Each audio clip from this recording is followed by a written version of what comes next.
کبھی یہ لطف، یہ ہمارے بچوں کو نا سکے جمع کرنے کا شوق ہو جاتا تھا، بعض لوگوں کو سیاحت کا شوق ہو، اس کے لیے پیسے نہیں جمع کرتے بندہ، ماں باپ کو مناتا نہیں، اگر اندر پانی لوڑ نہیں ہرا نو راہ بنا دی، جذبہ آ جائے تو پھر جذبہ کبھی پوچھتا ہے میں نے کدھر جانا ہے، سیلاب نے کبھی رستہ پوچھا ہے، وہ آتا ہے تو آ جاتا ہے۔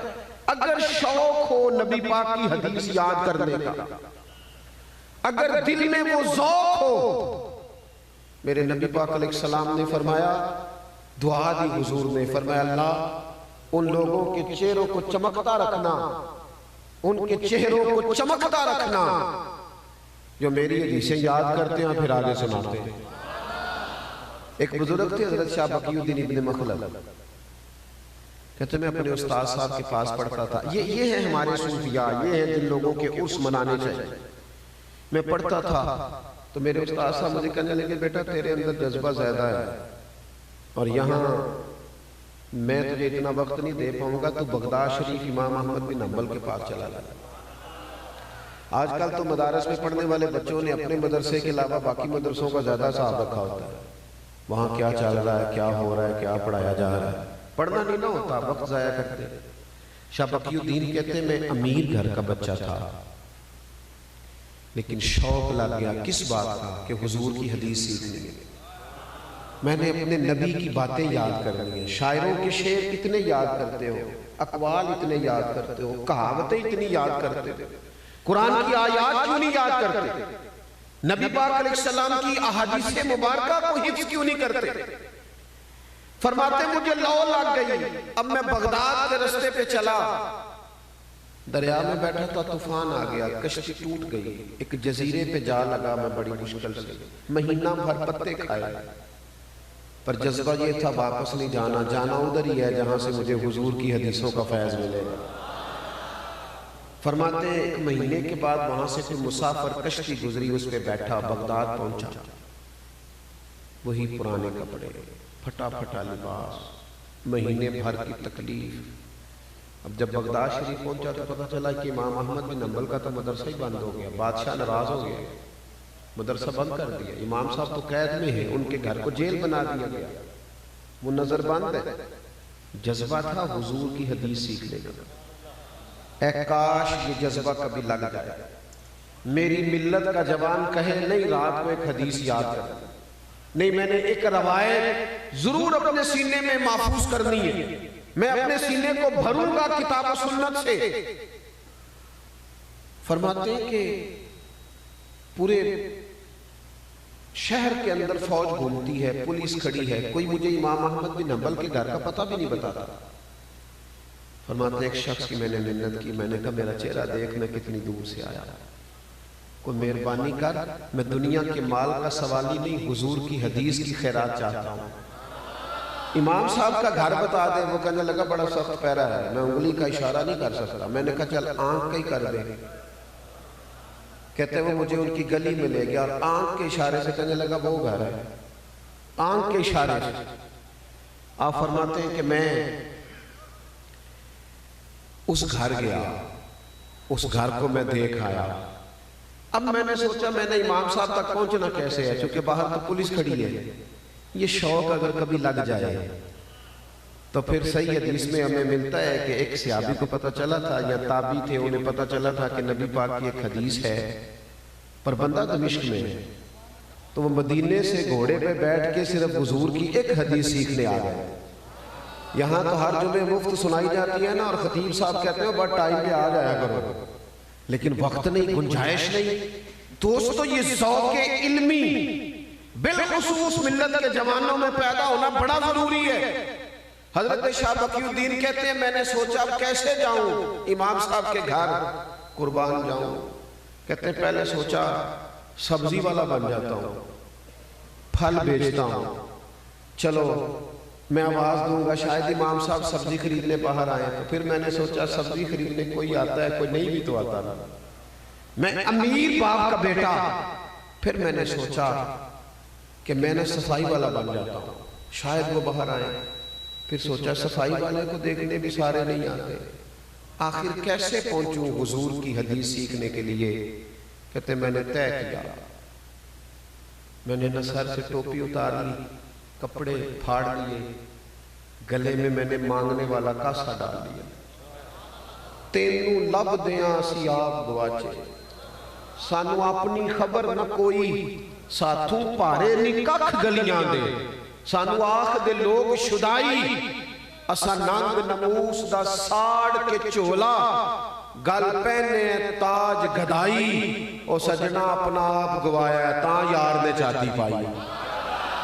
فرماتے میرے مانگنے والا کاسا، اور میں دروازے بھی اللہ کے نام پہ دے دو، اللہ کے نام پہ۔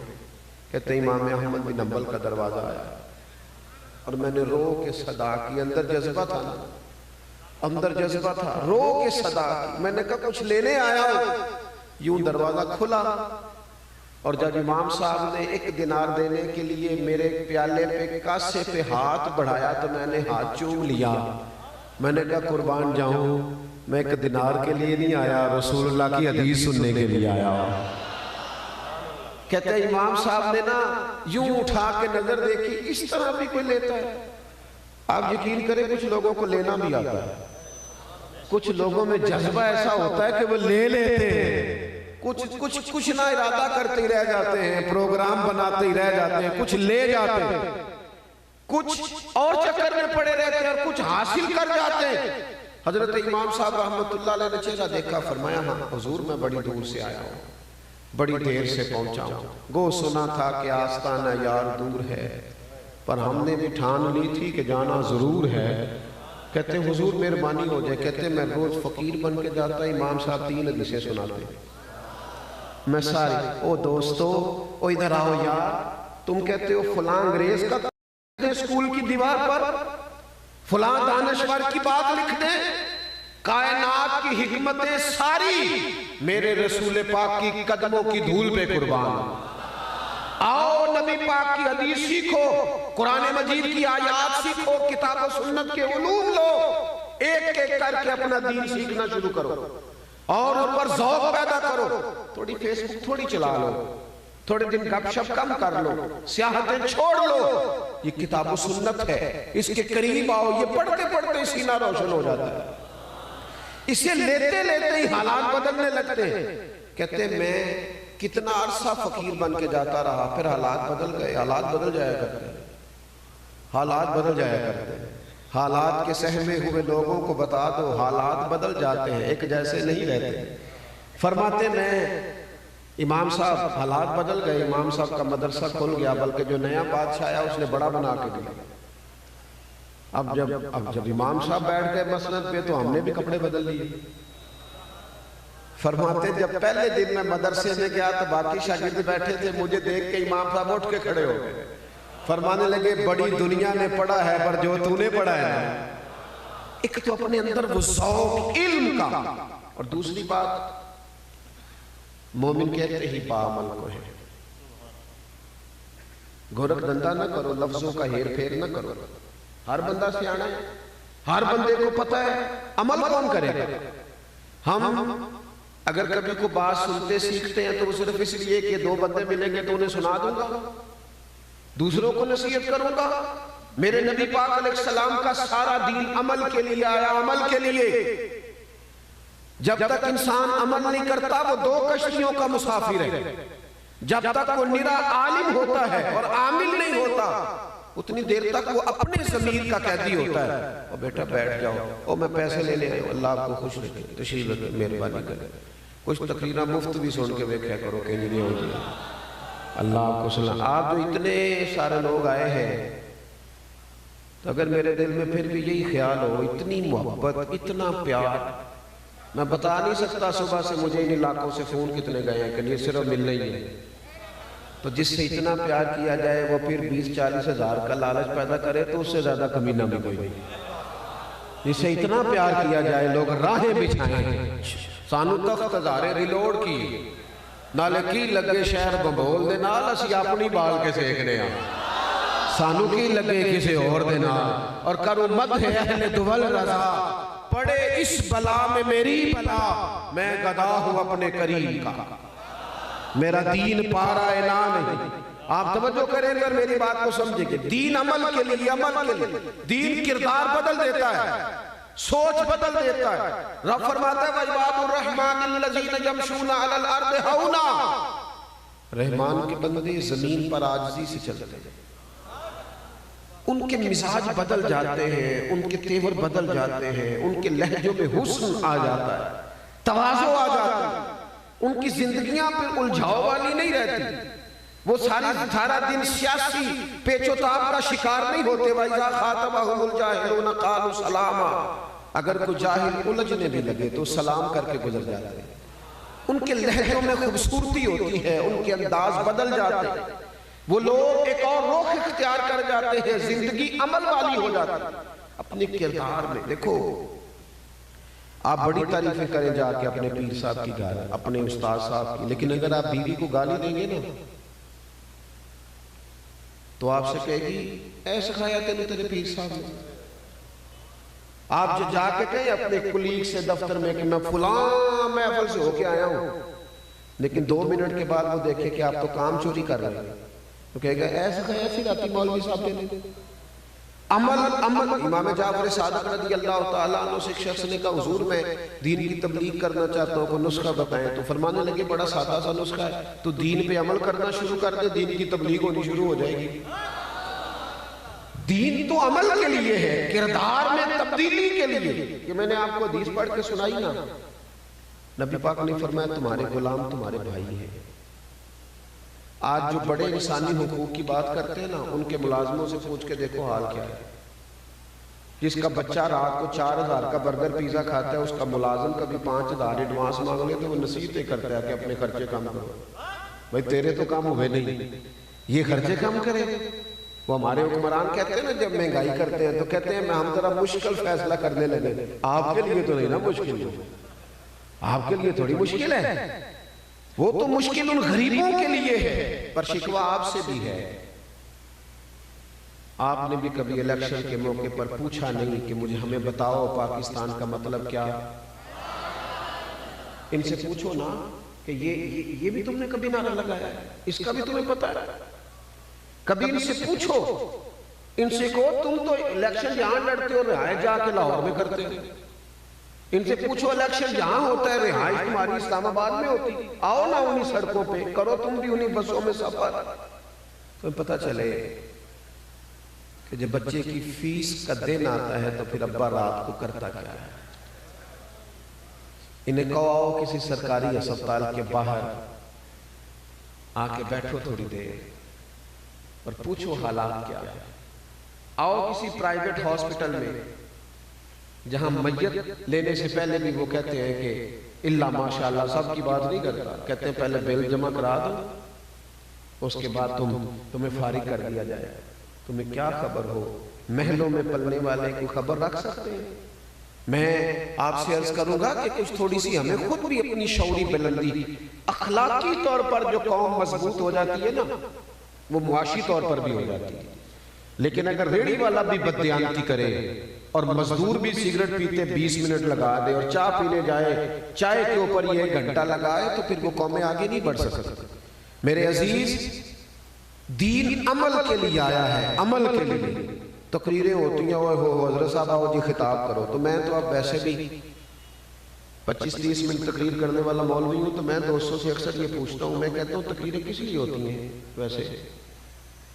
کانوں کی لذت کے لیے, واہ واہ کرنے کے لیے. اگر تو تقریر سیکھنے سکھانے کے لیے تو 10 منٹ کی کافی ہے, اس پہ عمل کرو. اور اگر آپ نے کانوں کی لذت لینی ہے, واہ واہ کیا بات کی, تو پھر تقریریں صدیوں سے ہو رہی ہیں, ہوتی رہیں گی. پھر بڑے بڑے شعلہ بیان خطیب, وہ ہمارے تو نقیب جب چلتے ہیں نا جناب, آپ نے تو بڑے سادے سے نقیب رکھے تھے نا, ہمارے تو نقیب جب چلتے ہیں نا اسٹیج پہ تو میرے جیسا بندہ ڈر رہا ہوتا ہے. وہ کہنے تیار ہو جو میں جملہ دینے لگا. میں تو جملہ دینے لگے بم چلانے لگا. کار جو بات کرنی ہے تم نے, کوئی مذاق ہے؟ یہ رسول اللہ صلی اللہ علیہ وسلم کا دین ہے, سنجیدہ بات کریں آپ, کتاب و سنت کے دائرے کے اندر رہیں, بھاگ دوڑ کس بات کی؟ اور نہیں پتا کون رافضی ہو گیا, کون خارجی ہو گیا, عقائد اور نظریات سے گھومے اور پھرے ہوئے لوگ, آپ نے قبضہ دے دیا سب کو. واپس لوٹے دین حق کی جانب. دین عمل کے لیے آیا ہے, کردار میں تبدیلی. حضرت بائی بستامی کا زمانہ تھا, ایک یہودی اور مسلمان آپس میں دوست تھے، تو وہ یہودی اپنے مسلمان دوست کے پاس بیٹھا تھا، تو مسلمان کہنے لگا کلمہ پڑھ جا، مسلمان ہو جا، تو مسلمان ہنس پڑا، وہ یہودی ہنس پڑا، کہنے لگا اپنے مسلمان دوست سے کہ میں نے 2 دین دیکھے، ایک دین وہ ہے جس پہ تو عمل کرتا ہے اور ایک وہ ہے جس پہ حضرت بایزید عمل کرتے ہیں۔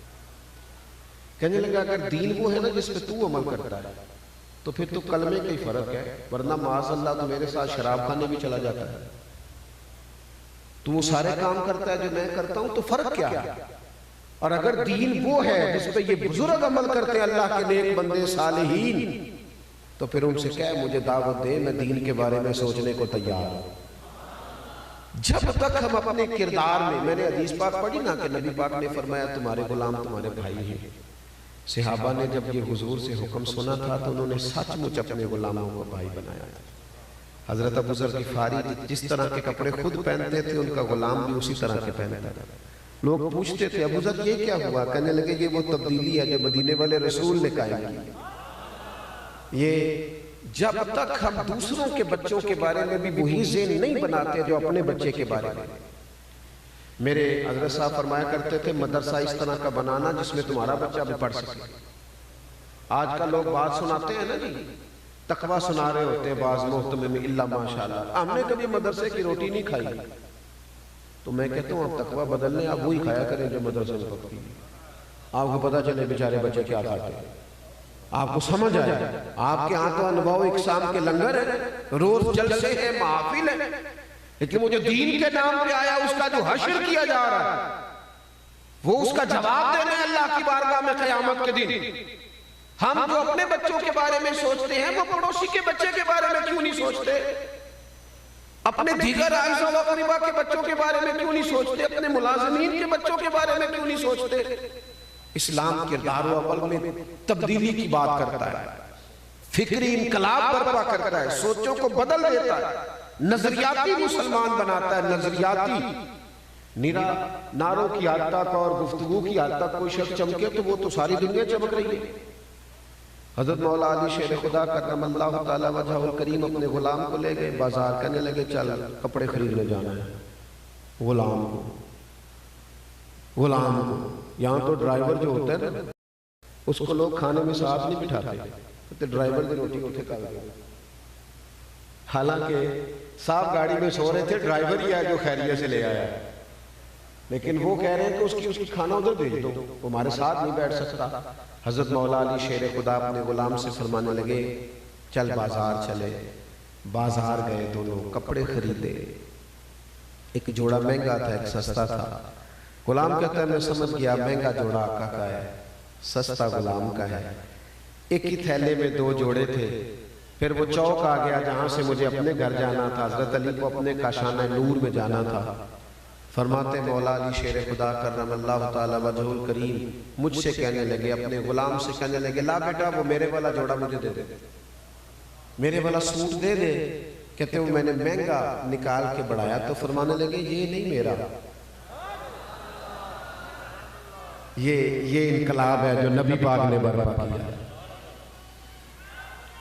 سنیں، فرمایا یہ نہیں میرا۔ اس نے کہا حضور آپ کا یہ؟ فرمایا نہیں میرا تو وہ سستے والا ہے۔ وہ کہنے لگا حضور آپ مہنگا پہنے نا، آپ آقا ہیں، سستا میں پہنتا ہوں، میں غلام ہوں۔ تو آپ فرمانے لگے اگر کسی وجہ سے تقسیم کرنی ہے تو اپنے والی وجہ نہ رکھ، میرے والی کر لے۔ اگر کوئی سبب تقسیم کا بنانا ہے نا کہ اس سبب سے تقسیم کرنی ہے تو میں تمہیں سبب دیتا ہوں، وہ رکھ لے گا۔ جناب بتائیے، حضرت علی فرمانے لگے اس طرح کرنا، تو پہننا مہنگا تو کہ تو جوان ہے اور مجھے سستا دے دے چونکہ میں بوڑھا ہوں، اگر کسی وجہ سے بانٹنا ہے تو چل اس طرح بانٹ لے۔ وہ غلام کہتا ہے مولا علی نے صرف سوٹ ہی مجھے مہنگا دیا تھا، پر میں جب پہنتا تھا شیر خدا کو یاد کر کے روتا تھا۔ وہ جو خیر میرے ساتھ کی تھی وہ غریب تو خالی عزت سے راضی ہو جاتا ہے، لیکن ہم نے یہ کام کیا نہیں کبھی، ہم نے یہ لہجے اپنائے نہیں، نہ وزیروں نے عزت دی غریبوں کو، نہ پیروں نے عزت دی، اللہ ماشاءاللہ ہم نے معیار ہی کچھ اور بنا دیا۔ مومن وہ ہوتا ہے جس کے کردار میں، عمل میں، اٹھنے بیٹھنے میں، لب و لہجے میں تبدیلی آئے۔ جس کا طرز مسلمانوں والا، طریقہ کار اہل ایمان والا، اور تیسری بات اس میں اخلاص ہو، للہیت ہو۔ آپ دنیا کو دکھانے کے لیے جب کام کرتے ہیں تو آپ اداکار بن جاتے ہیں۔ اداکاری جو ہوتی ہے وہ کر کر کے بندہ تھک جاتا ہے، کہ جو اخلاص ہوتا ہے یہ نارمل زندگی ہوتی ہے، روٹین کی لائف۔ آپ جو اوپر سے ہیں وہی اندر سے ہیں۔ یہ ریاکاری، یہ دکھاوا، لوگ مجھے دیکھ لیں، میری فوٹو آ جائے، کسی کو پتہ چل جائے، کسی کو خود ہی بتا دینا اللہ کا شکر ہے جی اتنی دیر سے میں خدمت کر رہا ہوں۔ او تو نہ بول یار، خدمت کو بولنے میں اتنی دیر سے کام کر رہا ہوں، تو نہ بول، کام کو بولنے دے۔ خوشبو بتایا نہیں کرتی، خوشبو تو آیا کرتی ہے۔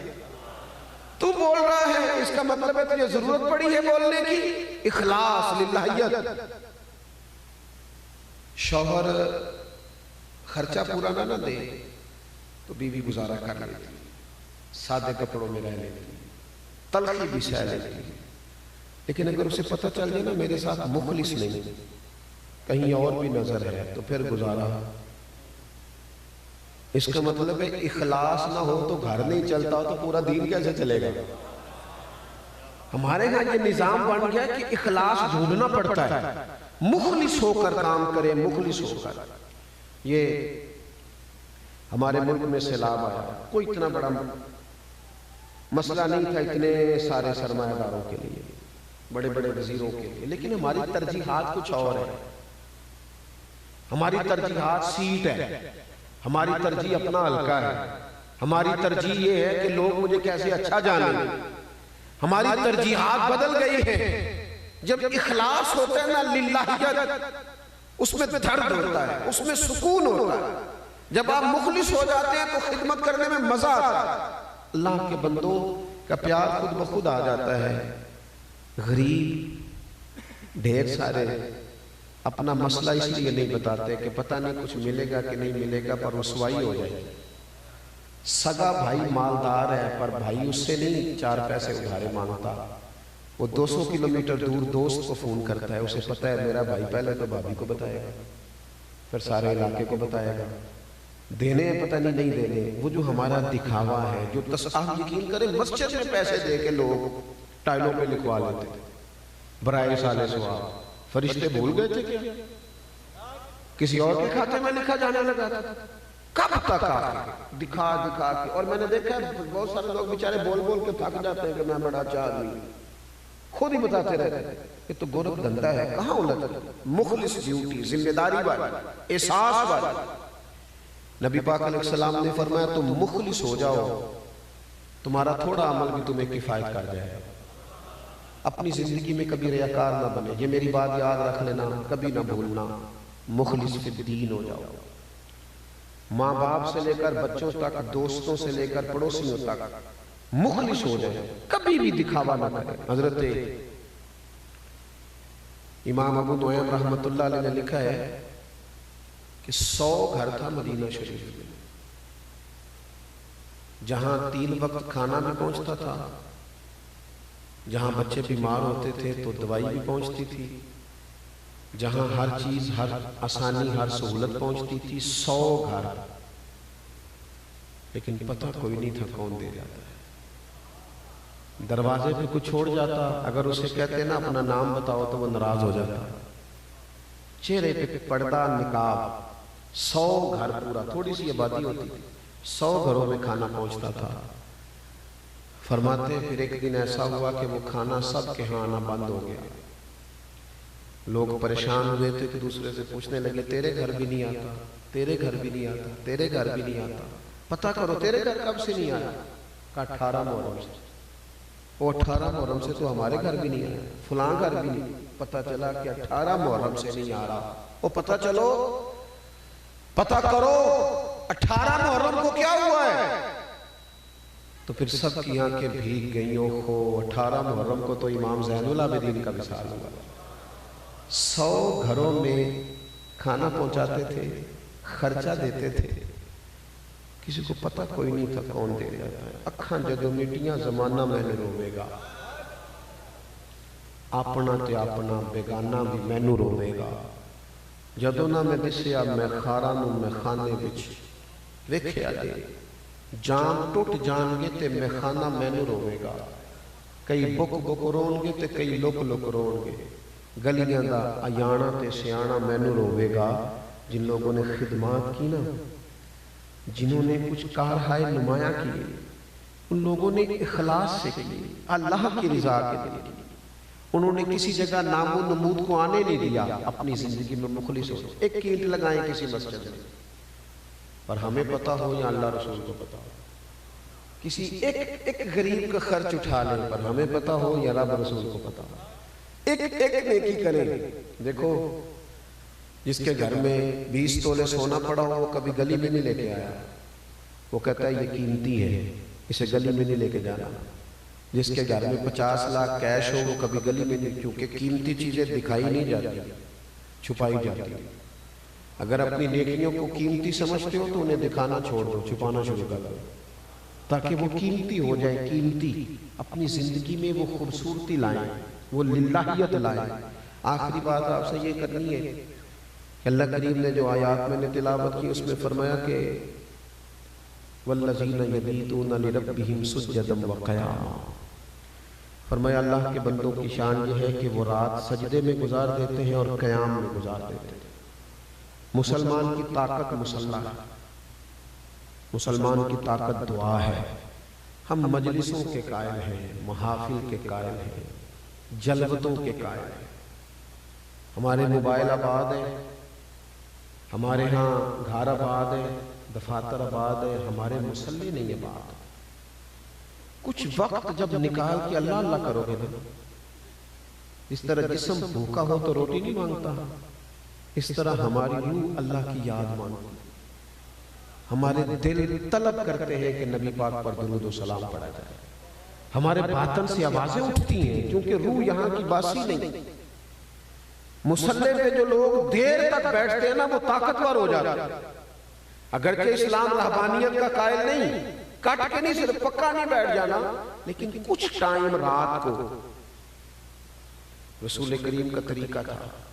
سیدہ عائشہ صدیقہ فرماتی ہیں کہ حضور مجھ سے فرماتے ابو بکر کی بیٹی تو اگر کہے تو میں نفل نہ پڑھ لوں، میں کہتی میرے ماں باپ قربان ہوں، پھر میرے کریم مصلی بچھاتے ہیں، ایک آیت میں ساری رات بیت جاتی، یہاں تک کہ مقدس قدموں میں ورم آ جاتے ہیں۔ ہم نہ بندوں کے پیچھے بھاگ بھاگ کے تھک گئے، ادھر والے راضی کیے تو ادھر والے بگڑ گئے، ادھر والوں کو خوش کیا تو دوسرے ناراض ہو گئے۔ کیوں نہ اپنے رب کی بارگاہ میں حاضری دے، کیوں نہ لمبی لمبی دعائیں مانگے۔ میں ایک ڈاکٹر صاحب کے پاس بیٹھا تھا، میرا ان سے پیار کا تعلق ہے، تو مریض کو کہہ رہے تھے کہ آپ کے اندر کوئی ٹینشن ہے، آپ وہ ساری ٹینشنیں نا اپنے دل سے نکال دیں، طبیعت ٹھیک ہو جائے گی۔ تو وہ نا پیشنٹ جو تھے، مریض وہ ہلکا ہلکا نا سارا ہلا، تو میں سمجھ گیا کہ یہ نہیں نکال سکتے، تو میں نے کہا میرا مداخلت کرنا بنتا تو نہیں، پر اجازت دیں تو ایک بات کر لوں۔ انہوں نے کہا جی کیجیے۔ میں نے کہا ڈاکٹر صاحب کچھ دکھ بڑے ذاتی قسم کے ہوتے ہیں، بڑے نجی ہوتے ہیں، بندہ اپنے آپ سے بھی نہیں کہہ سکتا، کہے ہی نہیں جاتے۔ کہنے لگے حل کیا ہے؟ میں نے کہا حل ہے نا، حل ہے مصلی اور دعا۔ جو کسی سے نہیں کہہ سکتے کہہ دو اللہ رسول سے، اور کھل کے کہہ دو، اور ساری کہہ دو، اور رو کے کہہ دو، تمہارا راز بھی رکھا جائے گا، دل بھی ہلکا ہو جائے گا، اور رب سے بندہ جتنا مانگتا جاتا ہے اللہ اس کی عزت میں اضافہ فرماتا جاتا ہے۔ پر وہ ایک اکبر الہبادی کہتے ہیں مصیبت میں بھی اب یاد خدا ہم کو نہیں آتی، دعا منہ سے نہ نکلی، جیبوں سے عرضیاں نکلی، ساری جماعتوں کے پیچھے بھاگ بھاگ کے تھک گئے ہو، نتیجہ کیا نکلا ہے؟ واپس نہ لوٹیں اللہ رسول کی جانب، بجائے بڑے لوگوں کی گاڑیوں کے پیچھے بھاگنے کو اللہ کے گھر کی طرف نہ بھاگیں، اس طرف نہ دوڑیں، اپنی زندگی میں عبادت کا مزاج پیدا کریں، طبیعت اس طرح کی بنائیں، ذوق اس طرح کا بنائیں کہ کچھ دل قرآن پاک سے لگے، کچھ درود پاک سے لگے۔ آج ڈھیروں لوگ مرید ہوتے ہیں، وہ بیعت تو ہو جاتے ہیں لیکن جو شیخ نے سبق دیا اس پر توجہ نہیں کرتے، وظائف ہی نہیں پڑھتے۔ میں بہت سارے لوگوں سے کہتا ہوں کہ ہم نے زیادہ مرید کر کے کوئی الیکشن تھوڑی لڑنا ہے، مقصود تو یہ ہے کہ جو کہتے ہیں اس پر عمل کرو، یہی پیری مریدی ہے۔ جو سکھاتے ہیں اسے سیکھو، جو درد لیے پھرتے ہیں اس پر غور کرو، یہی بیعت ہے۔ باقی کوئی ایسا شوق اللہ نے نہیں دیا طبیعت کے اندر کہ پتہ چلے یہاں بھی لاکھوں ہیں تو وہاں بھی ہزاروں ہیں. تو میں نے جو 4 باتیں آپ کی خدمت میں عرض کی ہیں پھر دہراتا ہوں بات ختم کرنے سے پہلے.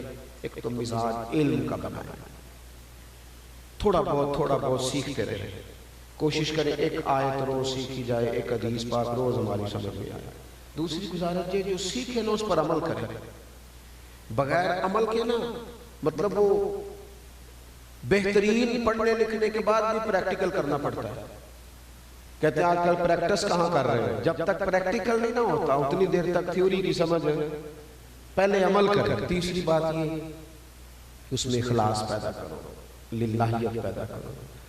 آپ جتنا اخلاص پیدا کرتے جائیں گے دل اور روح سکون میں آتی جائے، اطمینان. اور چوتھی بات یہ کچھ وقت مصلی کو دیں، عبادت کو دیں، اللہ کی بارگاہ میں حاضری کو دیں.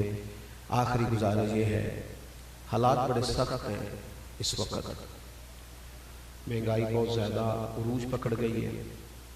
ایک ہوتا ہے درمیانہ اور غریب طبقہ. مہنگائی سے ہمیشہ وہ لوگ متاثر ہوتے ہیں. مجھے تو اپنی گلی کے لوگوں کو پتہ ہے کہ کس کی کتنی آمدن ہے، تو آپ کو بھی تو پتہ ہی ہوگا. بجائے اس کے کوئی آ کے رو کے کہے، اس سے پہلے نا تھوڑی خبر لے ایک دوسرے. آپ تھوڑی نا غرباء پر بالخصوص توجہ دیں. بچہ جو مہنگے کالج میں پڑھتا ہے اسکول میں وہ بھی لائق ہے، لیکن جو ورکشاپ پہ بیٹھا ہے نا رینچ لے کے وہ بھی لائق ہے. بس اس کے ابا کے پاس فیس کے پیسے کوئی نہیں. ہم نا ادھر ادھر بڑا پیسہ ضائع کرتے ہیں. تھوڑے سے اپنے اخراجات کو کم کریں اور جو ہمارے دائیں بائیں غرباء ہیں ان کی اشک شوئی کریں. غریبوں کی اگلی نسل کو بھی غریب ہی نہیں رکھنا. اتنی تو توجہ کر دیں کہ چلو جو آنے والی نسل ہے وہ تھوڑی اپنے پیروں پہ کھڑی ہونی شروع. کیوں اتنی امیدیں لگاتے ہیں آپ بڑے لوگوں سے؟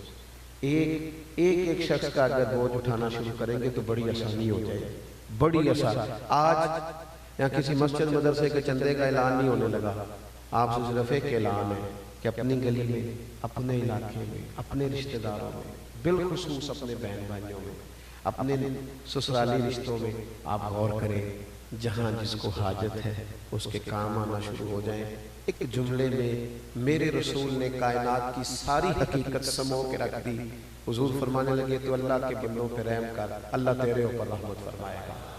یہ سادہ سا نسخہ ہے، تمام روحانی مسائل کا حل ہے. دعا ہے اللہ تعالیٰ صوفی صاحب کے درجات بلند کرے، ہمارے بھائی صاحب کو اور ان کے دیگر بھائیوں کو اللہ برکات عطا کرے. آخر دعوانا اللہم صلی علی سیدنا و مولانا محمد معدد الجود والکرم وآلہ وصحبہ وبارک وسلم. اللہ اس بزم حسن کو قبول فرما.